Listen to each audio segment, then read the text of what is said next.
The rogue is the expert of experts. It is the original expertise level 1. It is the famous rogue dip.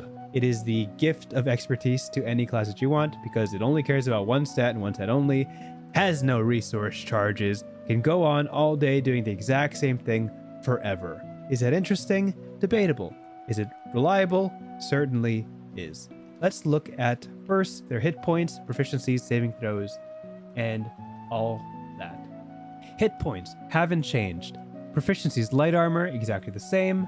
Weapons, simple weapons, martial weapons that have the finesse property. Interesting wording on that. There are a couple changes here.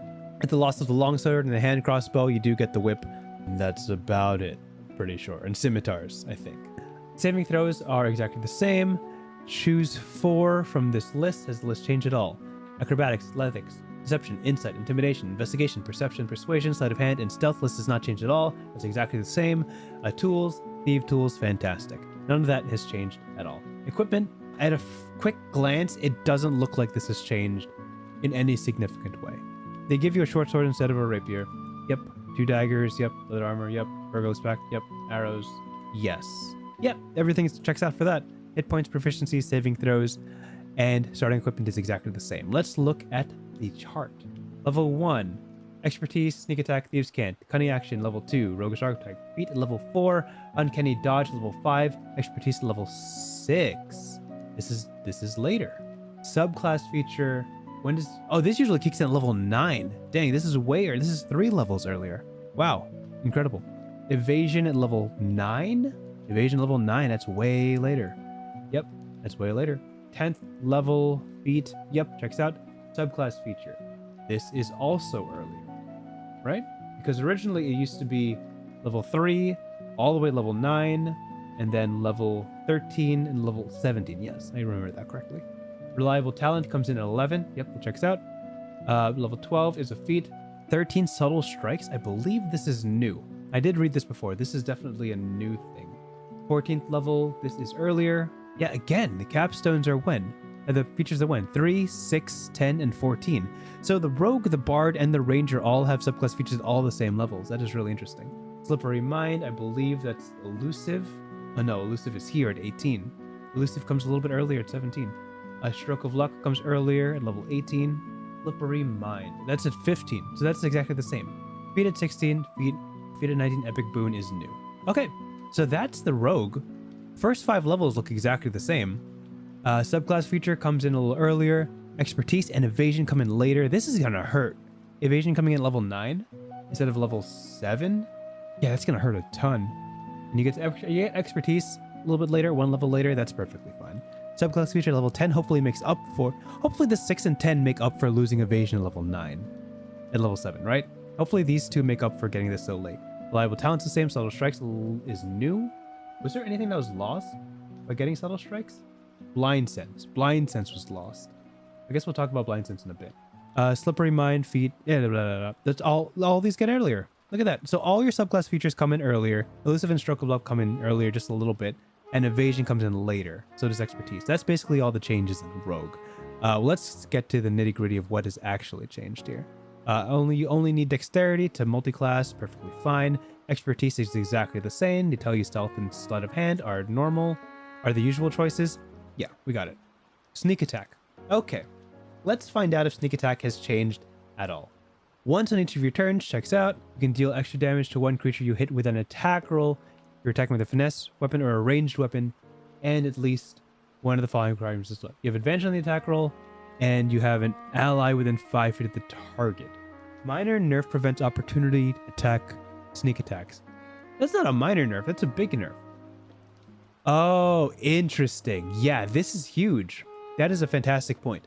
On your turn. So you can't do sneak attack on any other turn. Yeah, you can't double up on the sneak attack by using an opportunity attack. That is a bummer. That is not... Okay, so sneak attack got just a little bit of a nerf. Yeah, that's a big deal. Wow, Thieves' Cant gives you 1 more language. I think this is new. So you know Thieves' Cant in 1 other language of your choice. That is, you don't just learn Thieves' Cant. That's fantastic. Cunning action. Your quick thinking and agility allow you to move quickly. You can use bonus dash, disengage, and hide. Rogue, dash, disengage, hide. We can talk about that later.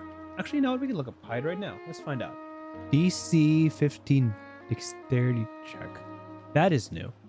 Well, also, honestly, that is really, really easy for a rogue, right? This is dumb easy for a rogue. Once you get reliable talent, it's almost a non-factor, right? You must be out of invisible enemies' line of sight. You can see a creature. You can see out of any visible enemy's line of sight. I don't know if this has changed, but this is important because if you can't hide from one creature, right? Forbids you from hiding from one creature if other creatures can see you. So, okay, it's easier to hide. It's way easier to hide because all you need is stealth expertise and you basically hit DC 15 more often than not. By level 5, you have a +8 to that, right? So the goal of this is to simplify hide checks so that you don't have to constantly compare it to the perception check or passive perception of the enemy creature. Once you hit the DC 15, you're hidden. Period. You know, you don't have to check all of the passive perceptions for all the creatures that can see you. The caveat of that, the price of that, is that if any creature can see you, you cannot hide. That's tough because if like one creature has line of sight is a tricky word. Line of sight, because I was gonna say if a creature has blind sight, right? Then that means you can't hide at all from any creature because they can see you, which is kind of it's kind of silly. I don't know. What's hidden, actually? Let's find out what hidden is. You aren't affected by any effect that requires the target to be seen. You're missing a period here. Surprise. If you're hidden and you roll initiative, you have advantage on the roll. Oh, this is new. Yeah, obscurement used to be really annoying, but this is basically being obscured. You make a sound louder than a whisper. This is awfully specific. You make an attack roll. You cast a spell with a verbal roll. Heavily obscured still exists? Golly, this rule glossary is going to be gigantic. I'm not looking forward to looking through that. Anyway, hide has changed a little bit, and that affects rogues. So, good to know. It's very much speeding up that whole passive perception hidden thing. Which, I mean, if you play long enough, you just kind of get it, right? You just kind of get it. But I guess putting solid numbers on that makes it really easy to learn how to hide, rather than making it a whole complicated thing. Okay. Rogue subclass level 3, we know that. 4th level feat, we know that. Uncanny dodge. Yes, this has not changed. Subclass feature, level 6, that's new. Expertise, a little bit later. 8th level feat, that's the same. Evasion, that is exactly the same, I believe. You can't use this feature if you're incapacitated. I think this is new, right? Oh, that's so funny, it's new. You used to be able to do it if you were incapacitated. That's very funny. Can you make dex saves when you're incapacitated? Yes, you technically can make dex saves when you're incapacitated. But usually the riders to being incapacitated are like other conditions that make you fail dexterity saving throws, which is why this never ever came up. This line is, I guess, important, but will almost always never matter. That's so funny. 10th level feat. Yep. Subclass feature. Yep. Reliable talent. Did reliable talent used to work on initiative? I'm asking the experts here in chat. Did reliable talent used to work on initiative? Oh, well, you would have to be like a Heron gun, right? You would have to be a Heron gun to add your proficiency bonus to your initiative, which would let you use reliable talent on your initiative. Yeah, that's convoluted and doesn't matter. Okay, 12th level feat, sure. 13th level subtle strikes. This is new. Okay, so let's talk about this. This is the new one. When you attack, you know target a target's distraction. You have advantage on any attack roll that targets a creature that is within 5 feet of one of your allies who isn't incapacitated. That's significant, right? Did this exist at all before? No, it didn't. This just straight up gives you advantage on any attack roll forever. In theory, you're always getting sneak attack because your ally is already within 5 feet. It just makes it easier to hit that attack. Pretty good feature, honestly. Pretty great to always have advantage. I'm sure Elven Accuracy fans are gonna love this one. 14th level comes a little bit earlier, Slippery Mind. I'm pretty sure that is exactly the same. Oh, you also get proficiency in Charisma saving throws. This is new. It used to be just Wisdom saving throws. Oh, 2 saving throws is pretty great. I guess this stops you from getting banished, I suppose. 16th level, exactly the same. Elusive, no attack roll has advantage on you while you aren't incapacitated. That's exactly the same. 18th level, Stroke of Luck. If you fail a d20 test, you can turn a roll into a 20. Oh, so now a d20 test includes saving throws. So now you can also use this on saving throws. It used to just be attack rolls and ability checks, but now it also works on saving throws. So this is actually improved. 19th level feat, we know that. Epic Boon, 20th level, fantastic. Okay, so the rogue has changed very little from what I can tell. Let's go over the changes real quick. You can no longer sneak attack outside of your turn. You get one other language from Thieves' Cant. A bunch of things get given to you at different levels. Anything in blue comes a little earlier. Anything in orange comes a little later. And subtle strikes is new. Let's see here. Evasion. This line literally doesn't matter ever. Maybe 99% of the time this line doesn't matter. Subtle strikes. You have advantage on any attack roll. This is useful for when you're really trying to get that sneak attack, and it's really, really important. You get charisma saving throw, proficiency from Slippery Mind, and now your stroke of luck at 18th level works on saving throws. It's amazing that I can sum up the changes to Rogue in like 8 sentences. That's great. So let's look at Thief, because I'm pretty sure Thief changed quite a bit. You have additional options for your bonus action of your cunning action. You can take the search action. This is new. Make a dexterity check to pick a lock. This is the same. Yeah, so they replaced use an object action with search action. Okay, sure. Second story work. Climbing no longer costs you extra movement. This is the same thing. This is the same thing. It's not new. This is just a more streamlined way of saying that. When you take the jump action, that's new. Let's look up the jump action real quick. Originally, it was just a flat bonus equal to your dexterity modifier, but now you can use your strength ability score instead of your dexterity ability score. I want to find out what jump is. Jump action. With the jump action, you can attempt to leap more than 5 feet. When you take this action, a jump of 5 feet or less is treated as difficult terrain. What? When you take this action, your speed must be greater than 0. Yes. You must take a DC strength check. If you don't move at least 10 feet immediately before this action, you have disadvantage on this check. On a failed check, you leap 5 feet horizontally or vertically. The check's total determines the distance of feet you can clear horizontally. Oh, interesting. Jump rules. Interesting. This jump doesn't expend your movement. This is the clear thing. Okay, now it makes sense. Now it's clicking. Now it's clicking. I think it's better overall. So jump is a proper action. The best way to look at this is to think of it like dash, right? Dash is the ability to move again equal to your movement speed. That's very similar to this, right? This whole line is basically dash. This jump doesn't expend your movement, but the distance you clear can't exceed your speed. So to jump successfully, right? To jump successfully, you need to do a DC 10 strength check, acrobatics, or athletics. You need to move at least 10 feet or you have disadvantage. So you, by default, spend 10. And they've drastically simplified how far you can move. Okay. So horizontally, you can clear a distance equal to your roll, your athletics roll, which can get very high, actually, now that I think about it. Or half that total if you're jumping vertically. Yeah, so they've scrapped the long jump and high jump rules and just replaced it with this. Okay, that's golden. Yeah, I like that. Okay, cool. I get it. But does that mean you just can't jump normally? Oh, that means you just can't jump normally. So you can no longer use your movement speed to jump, is what I'm understanding from this. Interesting. That it will play out interestingly. I'm sure there's thoughts to put there. That's a curious choice.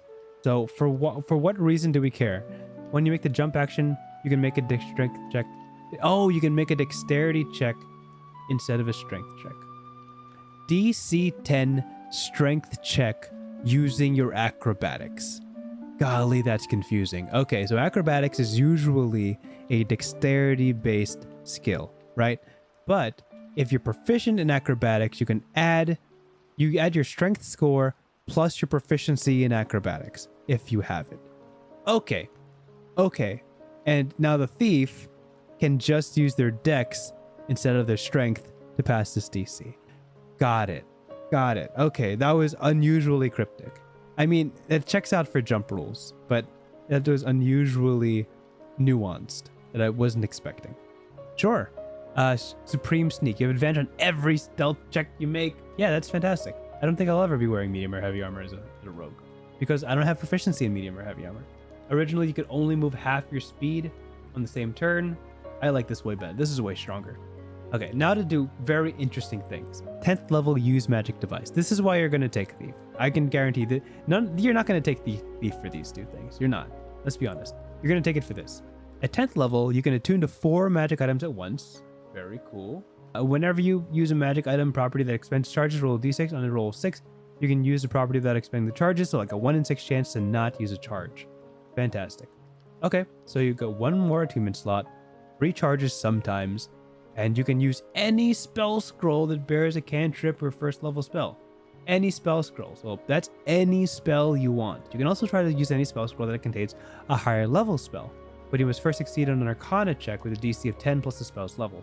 On a successful check, you cast a spell with the scroll and use your intelligence as your spellcasting ability. Okay, so 10 levels of Thief will get you somebody who can cast any spell that can exist on the spell scroll, but obviously only once because you only have one spell scroll. That's cool? Yes. Practical? Probably not, because I'm guessing making spell scrolls will get very, very expensive. And if there wasn't like a gold caveat to this would be really good. But there is, and that's the process of making scrolls. This old one is actually kind of neat. I like it a little bit more, actually, now that I think about it. This is nice. This is obviously very nice. 4 magic attunement slots. But also using any item you want, this is what gets the creative juices flowing, right? This is the creativity in a nutshell. What combinations can you make if you could use anything? This, cool in concept, but in practicality, I don't think this will be used like ever, right? Because if a spell scroll exists and the DM gave it to you, then it's probably because someone in your party can cast that spell. Anyway, Thieves' Reflexes. You can now take a bonus action on your turn, provided it is a bonus action from Cunning action. Oh, a second bonus action. You can use this feature on a number of turns equal to PB per long rest. What did it used to be? You can take 2 turns during any first round of combat. You take your first turn normal initiative, second turn on initiative -10. Okay, so originally at the 17th level, you would get 2 turns. Cool. This lets you take 2 bonus actions, PB per long rest. This is cool. This is, you know what? I'll say it. This is useful. The number of times I've wanted to use 2 cunning actions in 1 turn is a significant amount. Is it exciting? Is it a capstone energy? I don't think it's capstone energy. I think it's good. But you could have probably given this at like level 10 and nobody would have noticed. I don't think it's a capstone worthy ability. This is definitely capstone scary, where you could take 2 turns on the first turn because you get 2 sneak attacks. This, not nearly as impressive. This Thief is okay. It also doesn't blow my mind. It's very, very good in a normal way. The same way like Hawkeye is a good Avenger, right? He doesn't blow your mind. He's not like super exciting. He exists and he's there. And you'd rather have him there than not. Hawkeye famously has an incredibly high winning record. The Avengers have a winning record when he's there versus when he's not there. Famously. I will end this discussion actually by saying that Rogue is going to take a lot of hits. It's significantly weaker for very specific reasons, and one of them is because this ability, Sharpshooter, no longer is -5 plus 10. Also, Crossbow Expert doesn't give you another attack. So there are a number of changes within the feats that have significantly reduced the amount of bonus damage you can do that will greatly affect both the Rangers and Rogues. Can I go into the damage numbers on that? Probably not. It's a whole lot of math that is not worth doing because this is only the second Unearthed Arcana, right? But I think all in all, Rogue has changed very little, if not impacted just a little bit worse. I do not think the Rogue came out of this feeling more exciting or more powerful. I think that's safe, right? That's a safe thing to say. Oh, we lost Steady Aim. You're exactly right. Yeah, Steady Aim wasn't PHB. But when you say that, Steady Aim wasn't PHB, but if you look at Ranger, right? You look at Roving and Tireless, those weren't PHB, but those made it. Those replaced the PHB features. This was just Kenny. This was Roving, and this was Tireless. All of these were non-PHB features that made it into the official new PHB thing. So if they really wanted Steady Aim to be in there, they would have kept it. That's my 2 cents on it. They absolutely would have kept Steady Aim if they wanted it to be, but maybe Steady Aim was contentious enough that it didn't feel like keeping it. Steady Aim got replaced by Subtle Strike. That's fair, but Steady Aim also came in at level 3. So that's not exactly the best replacement. There's 10 levels of difference there. I think the subclasses that come out of this will make Rogue much more fun to play at much earlier levels. If the subclasses are really cool at level 6 and level 10, I think that early mid-game Rogue is going to be much more fun. Personally, I'm not a big fan of Rogue because the more interesting things they get are at level 9. And that's way too long to be just shooting and hiding. But maybe I'm playing the wrong Rogues. Maybe I gotta play more Swashes, you know. Yeah, that's all I have to say for the Rogue.